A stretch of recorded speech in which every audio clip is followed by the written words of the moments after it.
Long ago, in the powerful kingdom of Egypt, a new pharaoh rose to power, one who did not remember Joseph or the good things he had done for the land. He looked at the Hebrew people, who were growing in number and strength, and fear began to grow in his heart. So he made them slaves, forcing them to work day and night, building cities with bricks made from clay and straw. But even through suffering, the Hebrew people continued to grow. Then Pharaoh made a terrible decision. He commanded that every baby boy born to the Hebrews must be thrown into the Nile River. It was a time of heartbreak and fear. Families wept, mothers hid their newborns. The future seemed hopeless. But even in this dark and dangerous time, God was working. In a small Hebrew home, a baby boy was born. His mother looked at him and saw something special, not just a child, but a spark of promise. For 3 months, she hid him away from Pharaoh's soldiers. She quieted his cries, shielded his face, and prayed for protection. But the time came when she could hide him no longer. With courage and faith, she crafted a basket from papyrus and lined it with tar to keep out the water.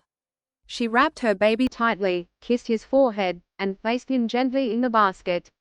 Then she set it afloat on the Nile River, trusting that somehow, God would protect him. His sister, Miriam, followed from a distance, watching the little basket bob and sway in the water, hidden among the tall reeds along the riverbank. Downstream, something unexpected happened. Pharaoh's daughter had come to bathe in the river. She saw the basket among the reeds and sent her servant to bring it to her. She opened the lid, and there was the baby, crying softly. Her heart was moved with compassion. She knew he was a Hebrew child, yet she chose mercy instead of fear. As she held the baby in her arms, Miriam bravely stepped forward. She asked, "Shall I find someone to take care of the child for you?" Pharaoh's daughter agreed, and so the baby's own mother was chosen to nurse him, love him, and care for him once more. When the child grew older, he was brought into the palace and became the son of Pharaoh's daughter.